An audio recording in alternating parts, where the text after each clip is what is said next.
மைகள மக்கள் சிரிப்பு தானே இருக்கு மனசுல வளர்ச்சிய கொடுத்தோமே சுரண்ட நினைக்கல புரட்சி தலைவரோட தர்மம் மறக்கல கீழடி தொடங்குனதும் ஊழல் அடங்குனதும் போதைய ஒதுக்குனதும் கல்விய பெருக்குனதும் மாணவன உயர்த்தினதும் குடிமரமத்து நாயகனும் மாற்றம் காணத்தானே மக்கள் போராடி ஒரு பேர் காக்க வருது அது எங்க எடப்பாடி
சட்டமன்ற தொகுதியிலே மக்களை சந்தித்து வாக்குகளை சேகரித்தோம். அந்த எழுச்சி பயணம் மிகப்பெரிய வெற்றியை கொடுத்தது. இன்றைய தினம் தேர்தல் அறிவிக்கப்பட்டு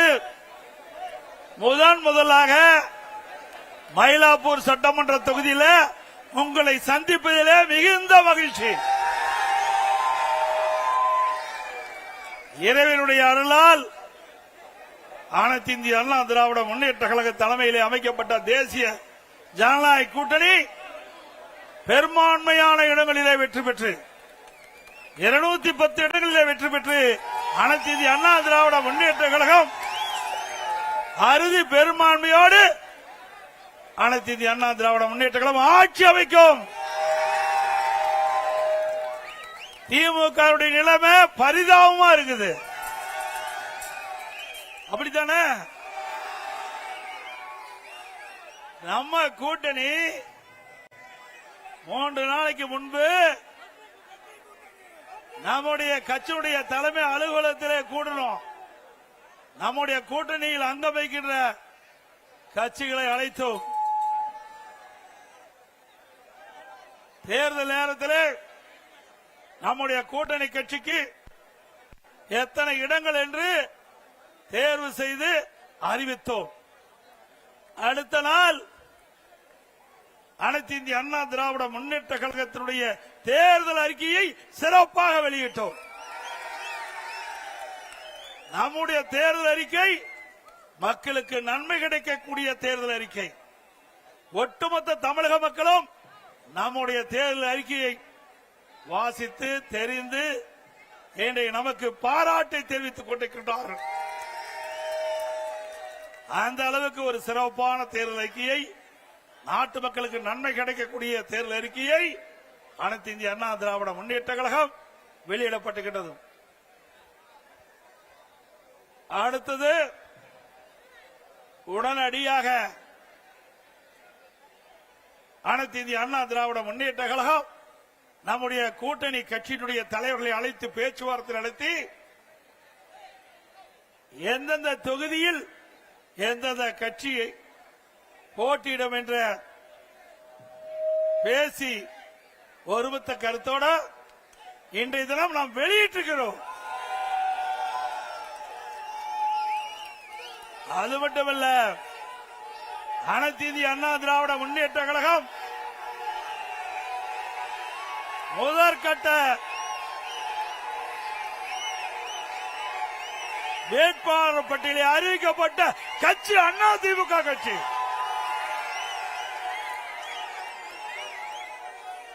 முதற்கட்டமாக போட்டியிடுகின்ற வேட்பாளர் 23 பேர் அடங்கிய பட்டியலை நாம் அறிவித்திருக்கின்றோம். இன்னும் ஓரிரு நாட்களில் அனைத்து இந்திய அண்ணா திராவிட முன்னேற்ற கழக வேட்பாளர்கள் போட்டியிடுகின்ற பட்டியல் முழுமையும் வெற்றி அறிவிக்கப்படும் என்பதை மகிழ்ச்சியோடு தெரிவித்துக்கிறேன். திமுகவுடைய நிலை என்ன? திராவிட முன்னேற்ற கழகம் கூட்டணி அமைப்பதற்கு 20 நாட்களா போராடிட்டு இருக்கிறாங்க. ஒவ்வொரு கட்சியும் பதறிக்கொண்டிருக்கின்றது. திராவிட முன்னேற்ற கழக தலைமையிலே அமைக்கப்பட்ட கூட்டணி கட்சிகள் போராடி போராடி அவர்கள் தொகுதியை பெற வேண்டிய அவல நிலை அந்த கூட்டணியிலே இருக்கின்றது. அதிமுக அப்படி அல்ல. அதிமுக தலைமையிலே அமைக்கப்படுகிற தேசிய ஜனநாயக கூட்டணி கட்சிகள் தலைவர்கள் சுதந்திரமாக இருக்கின்றார்கள். திமுக கூட்டணியில் அங்கம் வைக்கின்ற கட்சிகள் அடிமையாக இருந்து கொண்டிருக்கின்றது. திரு ஸ்டாலின் பேசுகிறார், கூட்டணி கட்சி தலைவர்கள் பேசுகிறார்கள். 10 ஆண்டு காலமாக தொடர்ந்து திராவிட முன்னேற்ற கழக தலைமையிலே பயணித்துக் கொண்டிருப்போம் என்று இருக்கிறோம் என்று. ஆக 10 ஆண்டு காலம் திராவிட முன்னேற்ற கழகத்திற்கு அடிமையாக இருந்து கொண்டிருக்கின்றீர்கள். இப்படி அடிமையாக இருந்த காரணத்தினால்தான் 2021 சட்டமன்ற பொதுத் தேர்தலில் திராவிட முன்னேற்ற கழக தலைமையிலே அமைக்கப்பட்ட கூட்டணிக்கு ஒதுக்கப்பட்ட இடத்தை விட குறைவான இடத்தை பெற்றிருக்கின்றீர்கள். ஆக திராவிட முன்னேற்ற கழக தலைமையிலே அமைக்கப்பட்ட கூட்டணி கட்சி சேர்ந்த தலைவரை எண்ணி பார்க்க வேண்டும். உங்களிடத்திலே திராவிட முன்னேற்ற கழகத்திற்கு ஆட்சி அதிகாரம் இருக்கின்ற போது திராவிட முன்னேற்ற கழக ஆட்சியை புகழ்ந்து பாட வேண்டும் என்று உங்களை பயன்படுத்திக் கொண்டார்கள். ஆனால் தேர்தல் வருகின்ற பொழுது உங்களுக்கு தகுந்த அந்தஸ்தை கொடுக்காத கட்சி திராவிட முன்னேற்ற கழக கட்சி.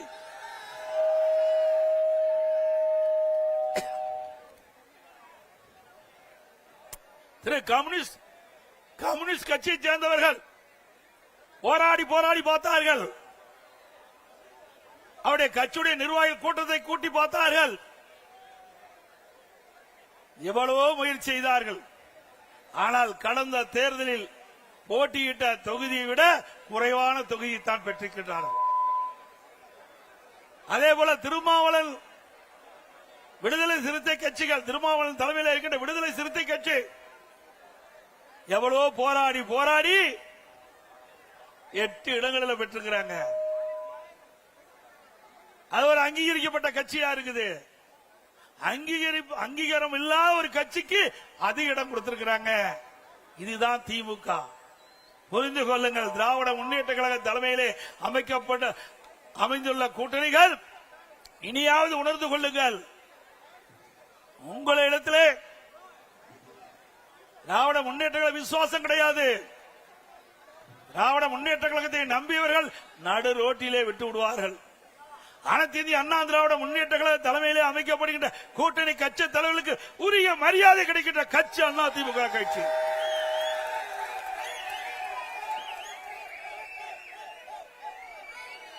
இன்றைய தினம் 5 ஆண்டு காலம் திராவிட முன்னேற்ற கழகம் ஆட்சி செய்தது. 5 ஆண்டு காலம் திராவிட முன்னேற்ற கழகம் ஆட்சி செய்தது. நாட்டு மக்களுக்கு என்ன செய்தார்கள்? ஆட்சியிலே மக்களுக்கு துன்பம்தான் மிஞ்சியது. திராவிட முன்னேற்ற கழகம் என்றால் குடும்ப கட்சி, வாரிசு அரசியல், குடும்பத்துக்காக இருக்கின்ற கட்சி திமுக கட்சி, மக்களுக்காக இருக்கின்ற கட்சி அண்ணா திமுக கட்சி. பொன்மனச்செம்மல் புரட்சி தலைவர் எம்ஜிஆர் அவர்கள் தீய சக்தி திமுகவை வேரோடு அழிக்க வேண்டும் என்ற அடிப்படையிலே அண்ணா திமுக என்ற இயக்கத்தை தோற்றுவித்தார். பிறகு அனைத்து இந்திய அண்ணா திராவிட முன்னேற்ற கழகத்தை மாற்றி அமைத்தார். பொன்மனச்செம்மல் புரட்சி தலைவர் எம்ஜிஆர் அவர்கள் அவர் ஆட்சி செய்த போது நாட்டு மக்களுக்கு பல்வேறு திட்டங்களை கொண்டு வந்து ஏழை எளிய ஒடுக்கப்பட்ட நசுக்கப்பட்ட தாழ்த்தப்பட்ட மக்கள் இன்றைக்கு தமிழகத்தில் ஏற்றம் பெற்று கேட்டு சொன்னால் நம்முடைய தலைவர்கள் போட்ட திட்டம். புரட்சி தலைவர் எம்ஜிஆர் காலத்திலும் சரி, இதே புரட்சி தலைவி அம்மா அவர்கள் ஆண்ட போதும் சரி, இருவரும் தலைவர்கள் முதலமைச்சர் இருந்த காலத்திலே தமிழ்நாடு மற்ற மாநிலத்திற்கு எடுத்துக்காட்டாக விளங்கியது. அந்த இருவரும் தலைவர்கள் பாதையிலேதான் இன்றைக்கு அனைத்து இந்திய அண்ணா திராவிட முன்னேற்ற கழகம் பயணித்துக் கொண்டிருக்கிறது. சிந்தித்து பாருங்கள்.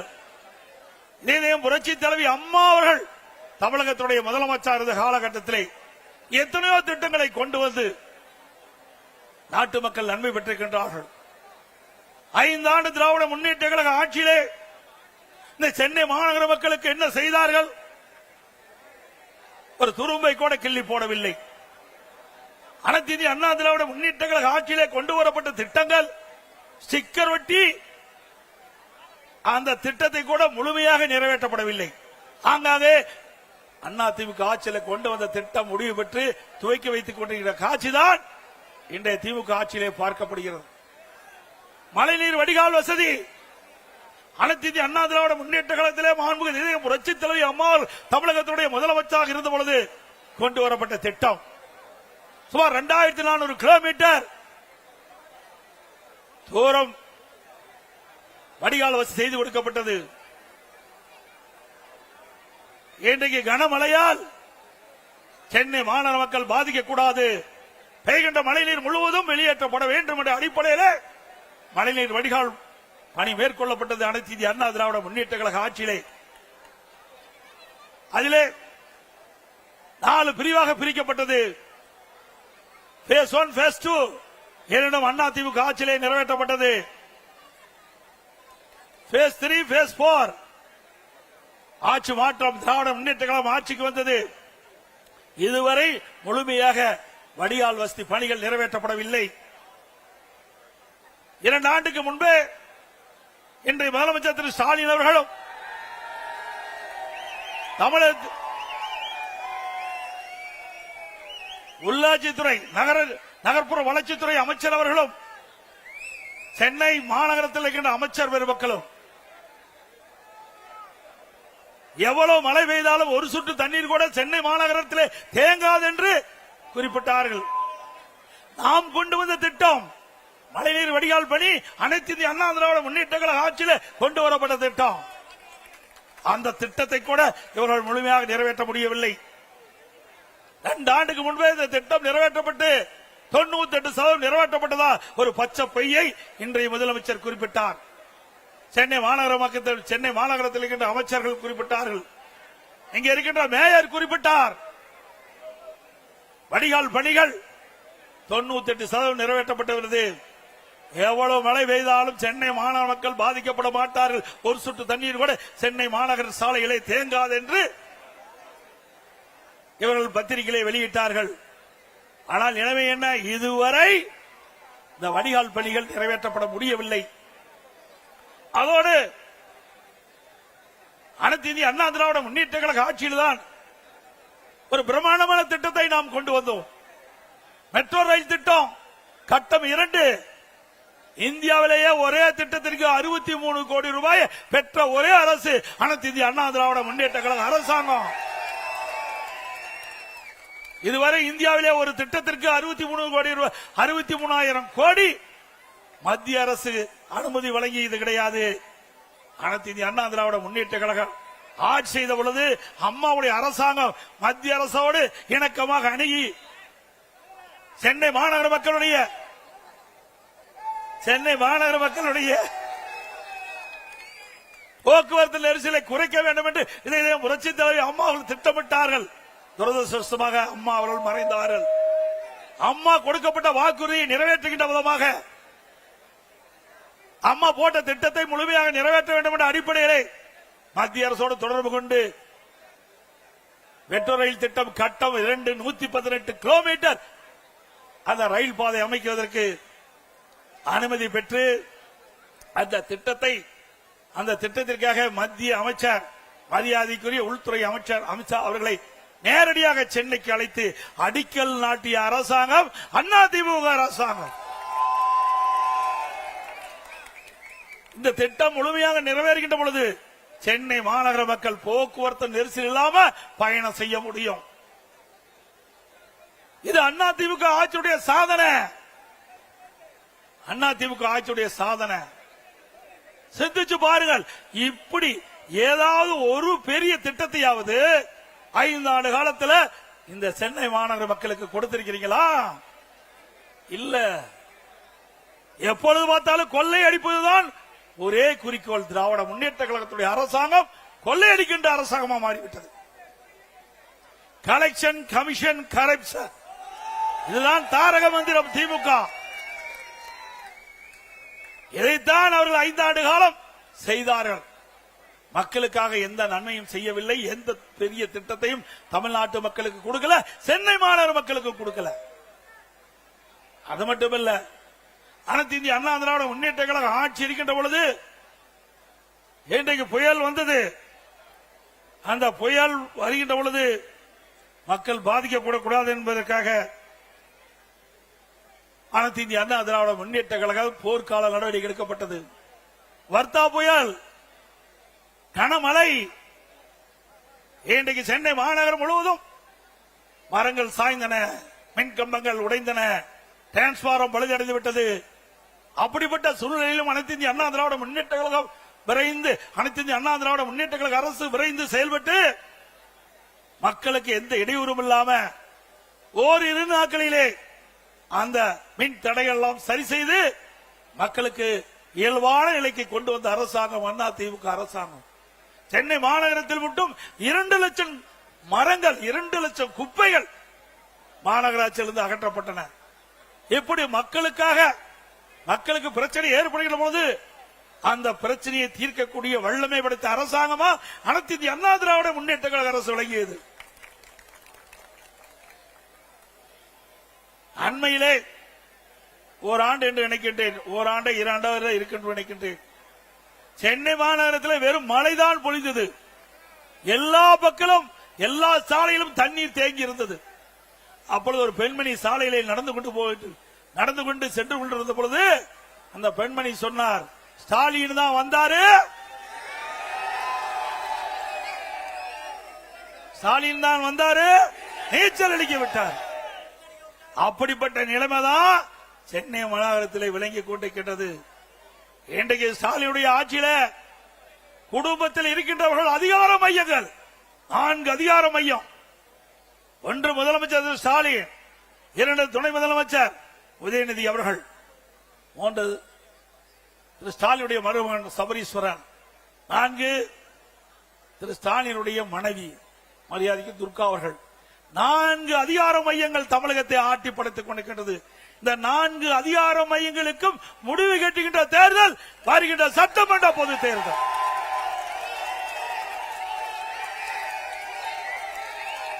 முடிவு கட்டுவீங்களா? அதே போல கொரோனா காலம் சிந்தித்து பாருங்க, ஒரு கடுமையான சோதனை. இதுவரைக்கும் இந்த நோயை யாரும் பார்த்ததில்ல, உலகமே சம்பித்து போய்விட்டது. கொரோனா வைரஸ் காற்றிலே பரவக்கூடிய ஒரு நோய் உலகம் முழுவதும் பரவி கொண்டிருந்த அந்த காலகட்டத்தில் தமிழகத்திலும் கொரோனா வைரஸ் பரவல் கடுமையாக இருந்தது.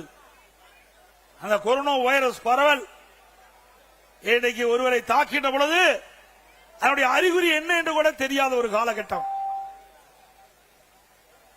அந்த காலகட்டத்தில் கூட நம்முடைய மருத்துவர்கள், நம்முடைய அரசாங்கம் திறமையாக செயல்பட்டு அந்த கொரோனா வைரஸ் பரவல் அறிகுறிகளை கண்டுபிடித்து அதற்கு தக்க சிகிச்சை அளித்து விலை மதிக்க முடியாத உயிரை காப்பாற்றிய அரசாங்கம் அதிமுக அரசாங்கம். உலக அளவிலே நீங்க பார்த்தா கூட தமிழ்நாட்டில் தான் இந்த கொரோனா வைரஸ் பரவல் தடுத்ததிலே முதல் மாநிலம் என்ற பெயரை நாம் பெற்றோம். பாரத பிரதமர் அவர்கள் நான் முதலமைச்சர் இருந்த காலகட்டத்தில் கொரோனா வைரஸ் பரவல் தடுப்பது குறித்து அனைத்து முதலமைச்சருடைய ஆலோசனை கூட்டத்தை காணொலி காட்சி மூலமாக நடத்தினார்கள். அப்பொழுது மாண்புமிகு பிரதமர் அவர்கள் குறிப்பிட்டார், இந்த கொரோனா வைரஸ் பரவலை தடுப்பதிலே முதல் மாநிலம் தமிழ்நாடு. அதை பின்பற்றுங்கள் மற்ற மாநிலம் என்று குறிப்பிட்டார்கள். அந்த அளவுக்கு சிறப்பான ஆட்சி செய்த அரசாங்கம் அதிமுக அரசாங்கம். அதே காலகட்டம் சென்னை மாநகர மக்கள் மற்றும் பல்வேறு மாநகராட்சியில் இருக்கின்ற மக்கள், நகராட்சியில் இருக்கின்ற மக்கள் வேலை வாய்ப்பு இல்ல, உணவு கிடைக்காத ஒரு சூழ்நிலை அரசாங்கத்துக்கு தெரிந்தவுடன் அனைத்து இந்திய அண்ணா திராவிட முன்னேற்ற கழக அரசு ஏழை மக்கள் பாதிக்க கூடாது, அவர்களுக்கு 3 வேளையும் சுட சுட உணவு கொடுக்க வேண்டும் என்ற அடிப்படையிலே அனைத்து அம்மா உணவகத்திலும் உணவுகள் தயாரிக்கப்பட்டு சமூக நல கூடங்களிலே உணவு தயாரிக்கப்பட்டு ஒரு நாளைக்கு 7 லட்சம் பேர்களுக்கு உணவு வழங்கிய அரசாங்கம் அதிமுக அரசாங்கம். கிட்டத்தட்ட 11 மாதம் விலையில்லாம அம்மா உணவகத்திலே உணவளித்த அரசு அதிமுக அரசு. மாற்றுத்திறனாளிகள், கர்ப்பிணி பெண்கள், முதியோர்கள் அவர்களுக்கெல்லாம் அவர் இல்லத்துக்கே சென்று சுட சுட 3 வேளையும் கொரோனா காலத்திலே உணவு கொடுத்த அரசாங்கம் அதிமுக அரசாங்கம். அதே போல வேலை வாய்ப்பு இல்ல, ஏழைகள் துன்பப்படக்கூடாது என்பதற்காக ரேஷன் கடையிலே 11 மாத காலம் விலையில்லாம உணவுப் பொருள் கொடுத்த ஒரே அரசாங்கம் அதிமுக அரசாங்கம். அனைத்து இந்திய அண்ணா திராவிட முன்னேற்ற கழக அரசாங்கம் இந்த கொரோனா காலத்தில் 11 மாசம் அரசுக்கு வருவாய் கிடையாது. டாஸ்மாக்ல வருவாய் இல்ல, பத்திரப்பதிவுல வருவாய் இல்ல, ரோட் டாக்ஸ்ல வருவாய் இல்ல, ஜிஎஸ்டி வருவாய் இல்ல, கலால்ல வருவாய் இல்ல.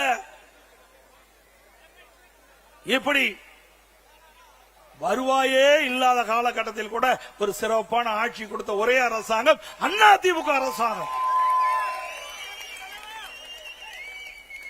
அந்த காலகட்டத்தில் பள்ளிகள் திறக்கப்படல, கல்விகள் திறக்கப்படல, மாணவர்கள் மன உளைச்சல், ஓராண்டு வீணா போய்விட்டது என்று கவலைப்பட்டுக் கொண்டே இருந்தார்கள். அந்த கவலையும் தீர்த்த ஒரே அரசாங்கம் அதிமுக அரசாங்கம். பள்ளியிலே படிக்கின்ற மாணவர்களுக்கு ஆல் பாஸ் போட்டு கொடுத்தோம். கல்லூரியிலே படிக்கின்ற மாணவர்களுக்கு ஆன்லைனிலே வகுப்பு நடத்தினோம். ஆன்லைனிலே தேர்வு, சிறப்பா கல்வி கட்டுறாங்க, சிறப்பா ஆன்லைனிலே தேர்வு எழுதி தேர்ச்சி பெற்றாங்க. இளைஞர்களையும் காப்பாற்றிய அரசு, மாணவர்களையும் காப்பாற்றிய அரசாங்கம் அதிமுக அரசாங்கம். இப்படி ஏதாவது ஒரு திட்டத்தையாவது இந்த ஆட்சியை பார்க்க முடிகிறதா? இப்படி ஏதாவது ஒரு திட்டத்தையாவது செயல்படுத்தி காட்டினார்களா? சிந்தித்து பாருங்கள். அது மட்டுமல்ல, திராவிட முன்னேற்ற கழகம் சுமார் 525 அறிவிப்புகள் 2021 சட்டமன்ற பொதுத் தேர்தலே அறிவித்தார்கள். அந்த 525 அறிவிப்புகளை 4 ஒரு பங்கு அறிவிப்புகளை இதுவரைக்கும் நிறைவேற்றல. ஆனா ஸ்டாலின் எப்பொழுது பார்த்தாலும் ஸ்டாலின் அமைச்சர் சகாக்கள் திராவிட முன்னேற்ற கழகம் அறிவிக்கப்பட்ட அறிவிப்புகள் 98% அறிவிப்புகள் நிறைவேற்றப்பட்டதாக ஒரு பச்சை பொய் சொல்லி நிறைவேற்றிருக்காங்களா? பொய் தானே. இன்றைக்கு நம்முடைய நகரத்தில் இருக்கின்ற வாழ்கின்ற மக்கள் அவருடைய கல்விக்காக வங்கியிலே கடன் வாங்கின கடன் ரத்து பண்ணிருக்காங்களா? இது திராவிட முன்னேற்ற கழக தேர்தல் அறிக்கையிலே குறிப்பிட்டிருக்கார்கள். திராவிட முன்னேற்ற கழகம் ஆட்சிக்கு வந்தா அந்த கல்வி கடன் ரத்து செய்யல. அதோட திராவிட முன்னேற்ற கழகம் ஆட்சிக்கு வந்த உடனே நீட் தேர்வு ரத்து பண்ணாங்களா? அதோட நீட் தேர்வு விலக்கு பெறுவதற்கு ரகசியம் இருக்கின்ற இன்றைய துணை முதலமைச்சர் அன்றைய தினம் சொன்னார் தேர்தல் நேரத்தில். ஆனா ரகசியத்தை சொல்லிட்டார் முதலமைச்சர். இந்த 2 சட்டமன்றத்திலே குறிப்பிட்டார். நீதிமன்றத்தில் தீர்ப்பு வந்த காரணத்தினால எங்களால நீட்டுக்கு விதிவிலக்கு பெற முடியாது என்று ரகசியத்தை போட்டு உடைச்சிட்டார். நல்லா சிந்திச்சு பாருங்க.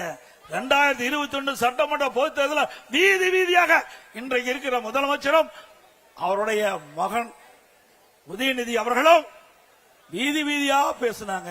திராவிட முன்னேற்ற கழகம் ஆட்சிக்கு வந்தால் நீட் தேர்வு ரத்து செய்யப்படும் என்ற வாக்குறுதியை கொடுத்து இந்த இளைஞர்களையும் அவருடைய பெற்றோர்களை ஏமாற்றி வாக்குகளை பெற்று ஆட்சிக்கு வந்து அந்த மக்களை மறைந்த அரசாங்கம் மறந்த அரசாங்கம் திமுக அரசாங்கம்.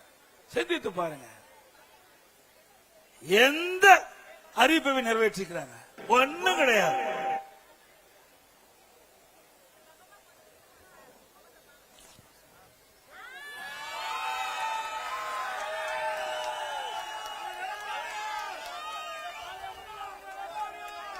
இன்றைக்கு இங்கே இருக்கின்ற மக்கள், நான் இந்த வீதியிலே வருகின்ற பொழுது பார்த்தேன், பெரும்பாலும் சாதாரண மக்கள். நான் கிராமத்திலே வாழ்ந்தவன், கிராமத்திலே பிறந்து வாழ்ந்தவன், ஏழைகளுடைய கஷ்டத்தை நன்கு உணர்ந்தவன், அவர்களோடு வாழ்ந்தவன், அவளுக்கு கஷ்ட நஷ்ட துன்பம் துயரம் வேதனைகளை பகிர்ந்து கொண்டவன். அந்த அடிப்படையிலே எங்களுடைய ஆட்சி நடைபெற்றது. இன்றைய ஆட்சியாளர்கள் அப்படி அல்ல. செல்வர்களுக்குத்தான் இந்த ஆட்சியிலே முதலிடம் புகலிடம், ஏழைகளுக்கு இல்ல. அதிமுக ஆட்சிக்கு வரை ஏழைகளுக்காக திட்டங்களை போட்டோம். திமுக ஆட்சி குடும்பத்திற்காக திட்டங்களை போட்டுக் கொண்டிருக்கின்றார்கள். தேர்தல் நேரத்தில் கொடுக்கப்பட்ட வாக்குறுதி, திராவிட முன்னேற்ற கழகம் ஆட்சிக்கு வந்தால் சொத்து வரி உயர்த்த மாட்டோம் என்று வாக்குறுதி கொடுத்து, அந்த வாக்குறுதியின் அடிப்படையிலே மக்களை ஏமாற்றி வாக்குகளை பெற்று ஆட்சிக்கு வந்த பிறகு சொத்து வரி உயர்த்திய ஒரே அரசாங்கம் திராவிட முன்னேற்ற கழக அரசாங்கம். இன்றைக்கு வீட்டு வரி 100% உயர்வு. இங்க இருக்கிற வீடு என்றால் 1000 ரூபாய்க்கு வரி செலுத்திக் கொண்டிருந்தால் இப்பொழுது 2000 ரூபாய் திமுக ஆட்சியிலே வரி செலுத்த வேண்டும். அதே போல இங்க இருக்கின்ற கடை அதிமுக ஆட்சியிலே இன்றைக்கு குறைந்த வரி செலுத்தப்பட்டது. ஆனால் திராவிட முன்னேற்ற கழக ஆட்சியிலே 180% வரியை உயர்த்திருக்கின்றார்கள். ஆண்டுக்கு 6% வீட்டு வரி உயர்வு, கடை வரி உயர்வு. இப்படிப்பட்ட கொடுங்கோல ஆட்சி தேவையா? 100%, 150%, ஆண்டுக்கு 6% உயர்த்தப்பட்டு சொன்னால் அந்த மக்கள் எப்படி பிழைப்பார்கள்? அவர்கள் மீது, அவர்களுடைய தலை மீது இவ்வளவு பெரிய வரி சுமை சுமத்திய அரசாங்கம் அதிமுக அரசு. பிறகு மின்கட்டணம் இன்றைக்கு கடுமையாக உயர்த்தப்பட்டு விட்டார்கள். 52% மின்கட்டணத்தை உயர்த்தினார்கள். ஆண்டுக்கு 5% மின்கட்டண உயர்வு. எவ்வளவு மக்கள் தாக்கு பிடித்துக் கொண்டிருக்கிறார்கள். தேர்தல் நேரத்தில் கொடுக்கப்பட்ட வாக்குறுதியை அப்படியே அந்தர்பல்ட்டி அடித்து மக்களை வாட்டி வதைக்கின்ற அரசாங்கமாக இன்றைக்கு அதிமுக அரசு இருந்து கொண்டிருக்கின்றது. இன்றைக்கு சிறு குறு நடுத்தர தொழில்களை செய்ய முடியல. மின்கட்டண உயர்வு. இன்றைக்கு சென்னை மாநகர மக்களை பொறுத்த வரைக்கும் வீடு கட்ட வேண்டியதாலும் சரி, கடை கட்டுவதாலும் சரி, கட்ட வேண்டும் என்றாலும் சொல்லி அப்ரூவ் வாங்க வேண்டும். சென்னை மாநகராட்சியிலே அதற்கு கட்டிட அனுமதி பெற வேண்டும். அனைத்து இந்திய அண்ணா திராவிட முன்னேற்ற கழகம் ஆட்சி இருக்கின்ற பொழுது 1000 சதுரடிக்கு மாநகராட்சியில கழிவுநீர் கட்டமைப்பு உட்பட டெபாசிட் 37,500 கோடி கட்டினா போதும். ஆனால் திராவிட முன்னேற்ற கழக ஆட்சியில கிட்டத்தட்ட 1,08,000 கோடி டெபாசிட் கட்ட வேண்டும். அதாவது 132% இந்த கட்டிட அனுமதிக்காக இந்த அரசு வசூல் செய்கின்றது. இப்படிப்பட்ட அரசாங்கம் தேவையா?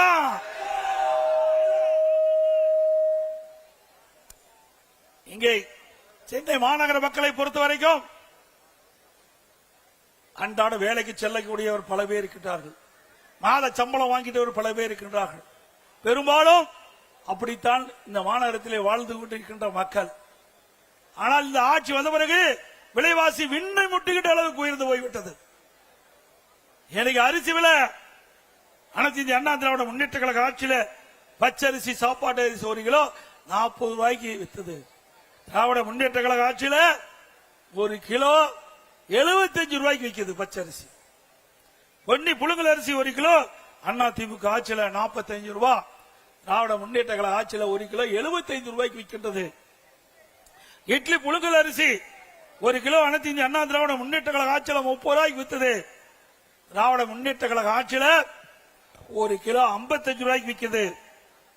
கடல் எண்ணெய் ஒரு கிலோ அனைத்து இந்திய அண்ணா திராவிட முன்னேற்ற கழக ஆட்சியில் 130 ரூபாய்க்கு வித்தது. இன்றைய தினம் 200 ரூபாய்க்கு விற்கின்றது. நல்லெண்ணெய் ஒரு கிலோ அனைத்து இந்திய அண்ணா திராவிட முன்னேற்ற கழக ஆட்சியில் 250 ரூபாய்க்கு வித்தது.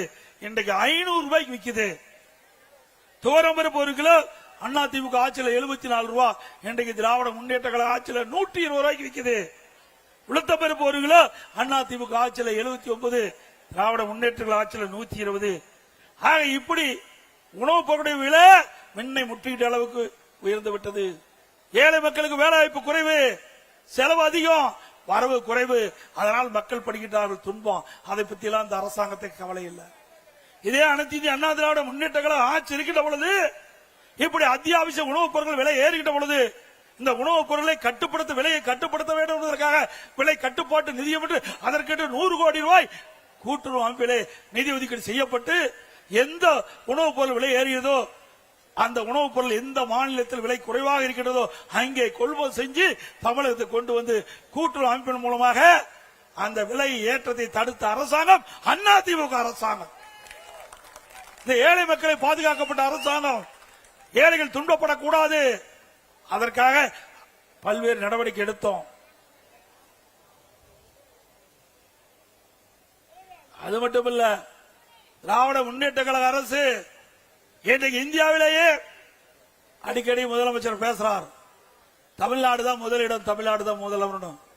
அந்த அமைச்சர் எல்லாம் பேசுறாங்க சூப்பர் முதலமைச்சர். எதுல சூப்பர் முதலமைச்சர்? கடன் வாங்குவதிலே சூப்பர் முதலமைச்சர்.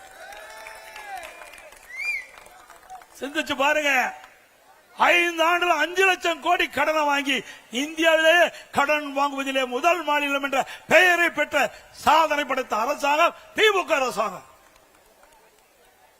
அனைத்து இந்திய அண்ணா திராவிட முன்னேற்ற கழகம் ஆட்சியிலே இருந்த காலகட்டத்தில் 2021 73 ஆண்டு காலம் பல்வேறு கட்சிகள் தமிழகத்திலே ஆண்டன. அந்த 73 ஆண்டு காலத்திலும் 2021 சுமார் 4,80,000 கோடி தான் கடன். ஓராண்டு அரசாங்கத்துக்கு வருவாயே கிடையாது. கொரோனா காலம். அந்த காலகட்டத்தில் கொரோனாவுக்காக 40,000 கோடி அரசாங்கம் செலவு செய்தது. ஆனால் திராவிட முன்னேற்ற கழகத்துக்கு அப்படிப்பட்ட நிலைமை இல்ல.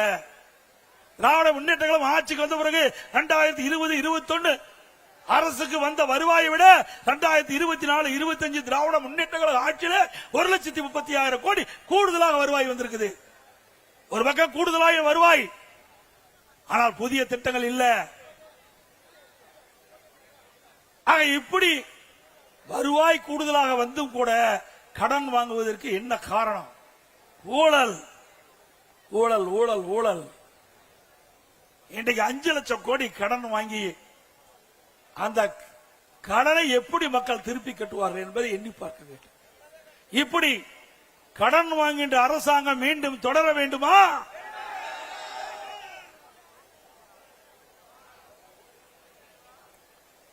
எவ்வளவோ பிரச்சனை நாட்டில் இருக்குது. அதையெல்லாம் திமுக முதலமைச்சருக்கு கவலை இல்ல, துணை முதலமைச்சருக்கு கவலை இல்ல. கார் பந்தயம் அது வேணுங்களா? கார் பந்தயம் வேணுமா? என்னங்க கொடுமை. நாட்டு மக்கள் எவ்வளவு கஷ்டப்படுறாங்க, விலைவாசி உயர்வுல கஷ்டப்படுறாங்க. இன்றைக்கு முறையா தண்ணீர் கிடைக்கல, குடி தண்ணீர் கிடைக்கல என்று மக்கள் புலம்பிக் கொண்டிருக்கிறாங்க. ஆனா இன்றைக்கு துணை முதலமைச்சர் திரு உதயநிதி ஸ்டாலின் அவர்கள் நம்முடைய சென்னை மாநகர மத்திய பகுதியிலே பிரம்மாண்டமான கார் பந்தயத்தை நடத்துறார். பல 100 கோடியிலே கார் பந்தயம் நடத்துகின்ற அரசாங்கம் தொடர வேண்டுமா? யாருடைய பணம்? மக்களுடைய வரி பணம். பிறகு திரு ஸ்டாலின் அவர்கள் அவருடைய தந்தைக்கு ஞாபகார்த்தமா பேனா வைக்கிறார். நீங்க பேனா வைங்க, நாங்க வேண்டான்னு சொல்லல. அவருடைய திராவிட முன்னேற்ற கழகம் ட்ரஸ்ட் வச்சிருக்கிறாங்க. குடும்பத்தில் ஒரு ட்ரஸ்ட் வச்சிருக்கிறாங்க. 8000 கோடி இருக்குது. திராவிட முன்னேற்ற கழகம் அந்த திரு கருணாநிதி குடும்பத்திற்கு ட்ரஸ்ட்ல 8000 கோடி இருக்குது. அதுல பேனா வைங்க. யார் வேண்டாங்கிறா? மக்களுடைய வரி பணத்துல எழுதாத பேனாவை நடுக்கடல கொண்டு வைக்கிறாங்க. இது நியாயமா? எழுதாத பேனாவை எங்க வச்சா என்ன? நீங்க அடக்கம் பண்ண அங்க மெரினா பீச்சில் அவருடைய நினைவிடத்துல முன்னால ஒரு 2 கோடி பேனா வைங்க, யார் வேண்டாங்கிறா?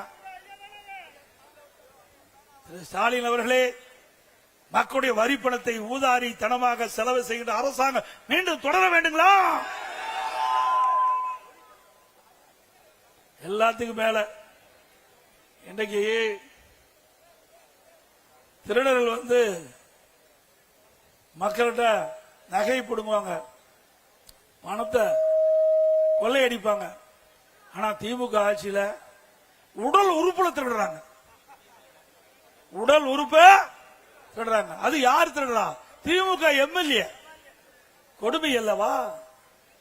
நாமக்கல் மாவட்டம் வறுமையின் காரணமாக அந்த ஏழை தொழிலாளிகளை ஏமாற்றி முறைகேடாக அந்த கிட்னியை திருடி இருக்காங்க. இப்படிப்பட்ட அரசாங்கம் தேவைங்களா?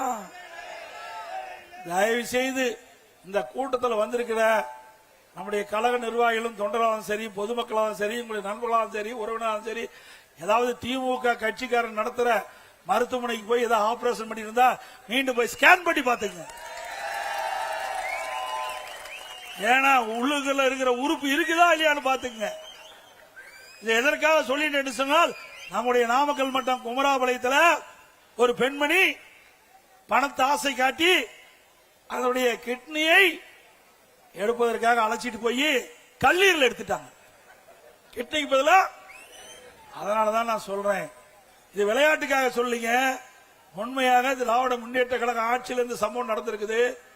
ஆக ஒரு எம்எல்ஏ, ஆளுங்கட்சி எம்எல்ஏ அவருடைய மருத்துவமனையில் இந்த கிட்னி முறைகேடு நடைபெற்றதாக அரசாங்கத்துக்கு, இது திமுக அரசாங்கத்துக்கே புகார் திமுக அரசாங்கம் அதுக்கென்று ஒரு குழு அமைக்கப்பட்டு அந்த குழு போய் அந்த மருத்துவமனையில் ஆய்வு செஞ்சு முறைகேடு நடைபெற்றது உண்மை என்று கண்டுபிடித்த பிறகு அந்த மருத்துவமனை மீது இதுவரைக்கும் நடவடிக்கை எடுக்கல.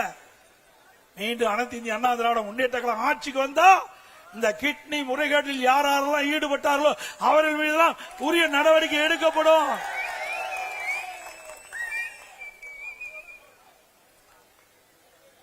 இன்னைக்கு எது கிடைக்குதோ இல்லையோ, கஞ்சா கிடைக்குது எல்லாத்தையும். கஞ்சா கிடைக்காத இடமே இல்லை. இன்றைக்கு தமிழகத்தில் சட்ட ஒழுங்கு சீரழிவதற்கு காரணமே இந்த போதை விற்பனை தான். நான் ஏற்கனவே சட்டமன்ற உறுப்பினராகி பிரதான எதிர்க்கட்சி தலைவராக தேர்ந்தெடுக்கப்பட்ட பிறகு சட்டமன்றத்திலே முதலமைச்சருடைய கவனத்திற்கு கொண்டு வந்தேன். தமிழகத்தில் பல்வேறு நகரங்களிலும் கிராமங்களிலும் போதைப் பொருள்கள் பல்வேறு வடிவில் விற்கப்படுகிறது. அதை தடுத்து நிறுத்துங்கள், இல்லாவிட்டால் மாணவர்கள் இளைஞர்கள் பாதிக்கப்பட்டு விடுவார்கள், அவருடைய வாழ்க்கை சீரழிந்து விடும் என்று எச்சரிக்கைத்தேன். கண்டுகொள்ளவே இல்லை. பத்திரிகையின் வாயிலாக பேட்டி கொடுத்தேன், ஊடகத்தின் வாயிலாக பேட்டி கொடுத்தேன், அறிக்கை வெளியிட்டேன். இந்த ஆட்சியில எதுவுமே நடக்கல.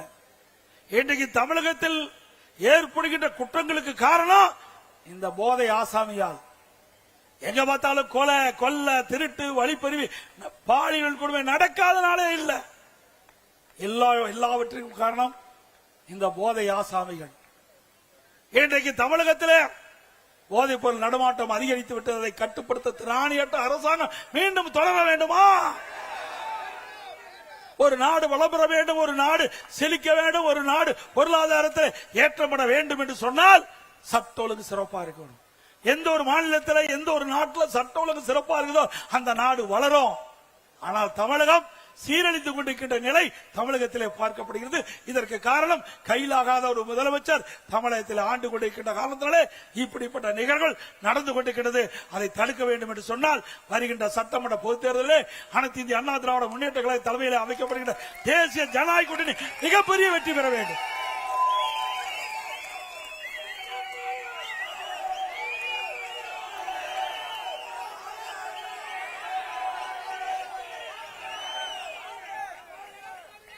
இன்றைய தினம் சென்னை மாநகரத்தில் பல்வேறு குற்றச்சம்பவங்கள் நடைபெற்றுக் கொண்டிருக்கின்றன.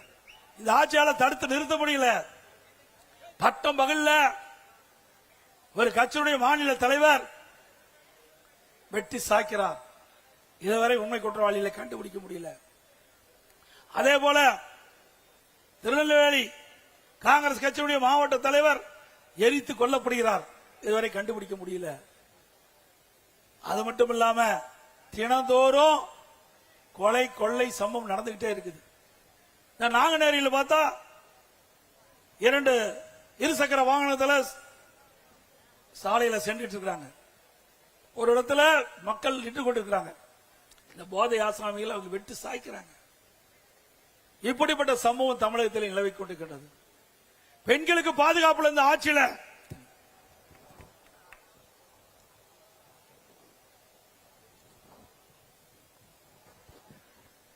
திராவிட முன்னேற்ற கழக ஆட்சியில பெண் பிள்ளைகள் வெளியிலே சென்று வீடு திரும்பினா தான் நிஜம். ஏண்டதலுக்கும் சிறுமிகளுக்கும் பாதுகாப்பு இல்ல, பெண்களுக்கும் பாதுகாப்பு இல்ல, பாட்டிமார்களுக்கும் பாதுகாப்பு இல்ல. இவ்வளவு மோசமான ஆட்சி இந்தியாவில் எங்கேயும் பார்க்க முடியாது. இன்னைக்கு அண்மையில பாத்தீங்கன்னா பல்வேறு சம்பவங்கள்.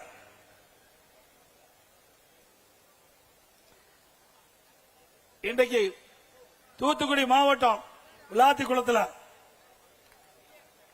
பாத்தீங்கன்னா பள்ளி மாணவி பள்ளிக்கு சென்ற பொழுது வீடு திரும்பல, அத பாலியல் துன்புறுத்தி கொலை செஞ்சிருக்கிறாங்க. நல்லா சிந்திச்சு பாருங்க. அதே போல அண்ணா பல்கலைக்கழக மாணவி பாலியல் சீண்டல். யார் அந்த சார்? இந்த ஆட்சியில கண்டுபிடிக்க. அண்ணா திமுக ஆட்சி வந்தா யார் அந்த சார் கண்டுபிடிக்கப்படும்.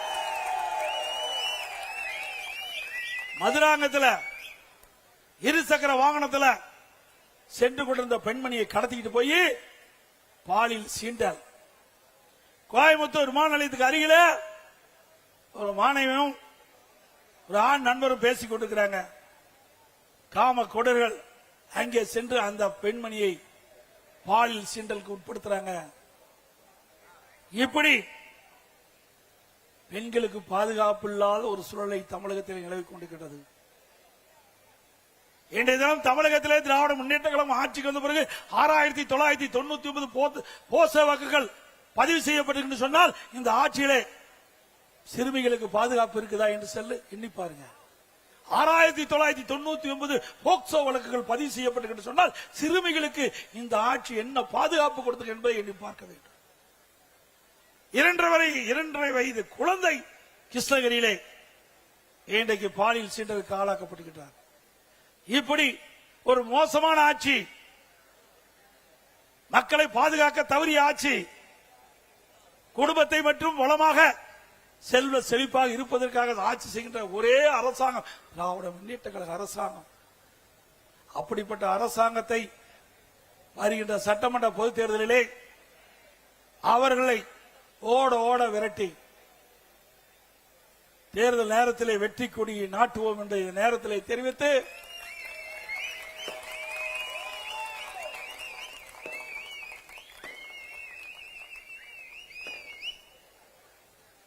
இந்த சட்டமன்ற தொகுதியிலே பாரதிய ஜனதா கட்சிக்கு ஒதுக்கப்படுகின்றன. இந்த பாரதிய ஜனதா கட்சியினுடைய வேட்பாளர் போட்டியிட்டா அவருக்கு தாமரை சின்னத்திலே வாக்களித்து வெற்றி பெற வேண்டும். அதே போல சென்னை மாநகரத்திலே நம்முடைய அனைத்து இந்திய அண்ணா திராவிட முன்னேற்ற கழக வேட்பாளர் போட்டியிட்டா அவர் இரட்டை சின்னத்திலே வாக்களியுங்கள்.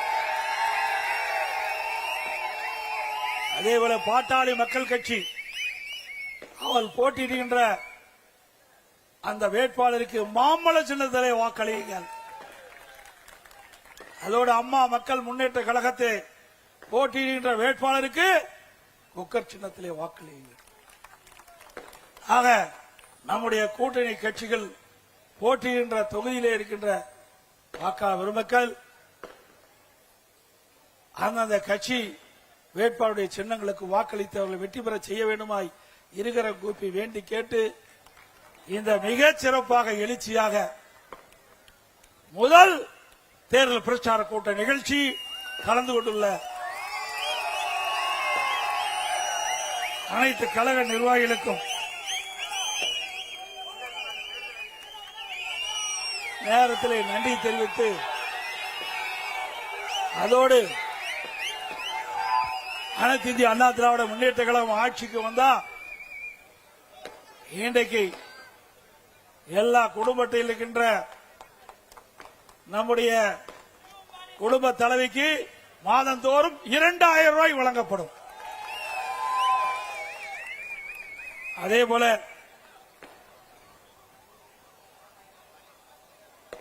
நம்முடைய மக்கள் இந்த ஆட்சியிலே படுகின்ற துன்பத்தை களைய ஒவ்வொரு குடும்பத்திற்கும் உதவித்தொகையாக 10,000 ரூபாய் வழங்கப்படும்.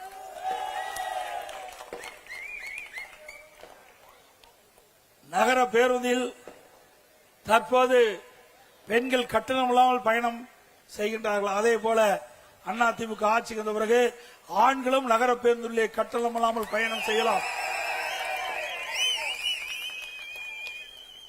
குடும்ப அட்டைதாரருக்கு ஃப்ரிட்ஜ் வழங்கப்படும்.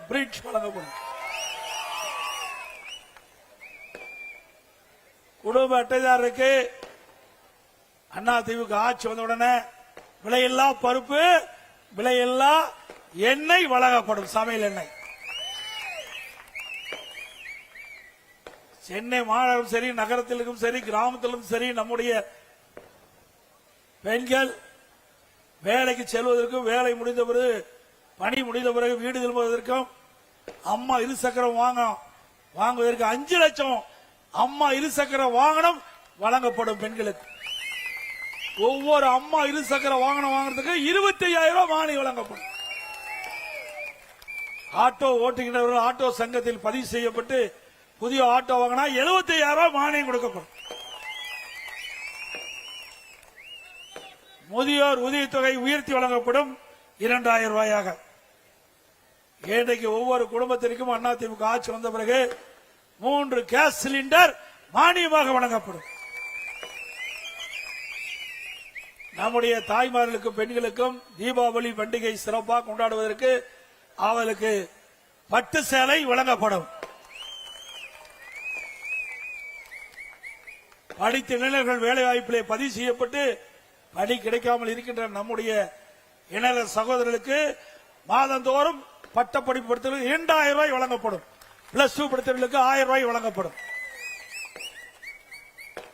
நகர பகுதியிலே இன்றைக்கு சாலை ஓரமாக நடைபாதை கடை நடத்துகின்றவர்கள் கூட்டுறவு சங்கத்திலே வாங்கிய கடன் முழுவதும் தள்ளுபடி செய்யப்படும். மாற்றுத்திறனாளிகள் கூட்டுறவு சங்கத்திலே வாங்கிய கடன் முழுவதும் தள்ளுபடி செய்யப்படும்.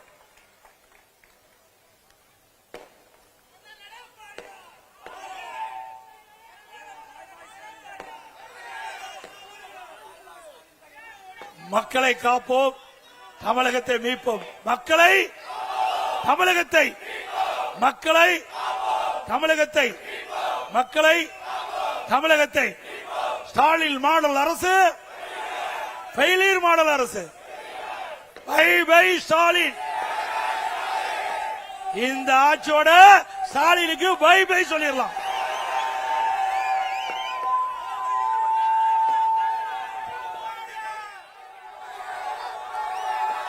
அதோட இந்த தேர்தல் பிரச்சார கூட்ட நிகழ்ச்சியை கலந்து கொண்டுள்ள மூத்த தலைமை கழக நிர்வாகிகள், மாவட்ட செயலாளர்கள், இந்த சிறப்பான முதலாக தேர்தல் பிரச்சார கூட்ட நிகழ்ச்சி ஏற்பாடு செய்த மாவட்ட அறிவிச்ச அசோக் அவர்களுக்கும்,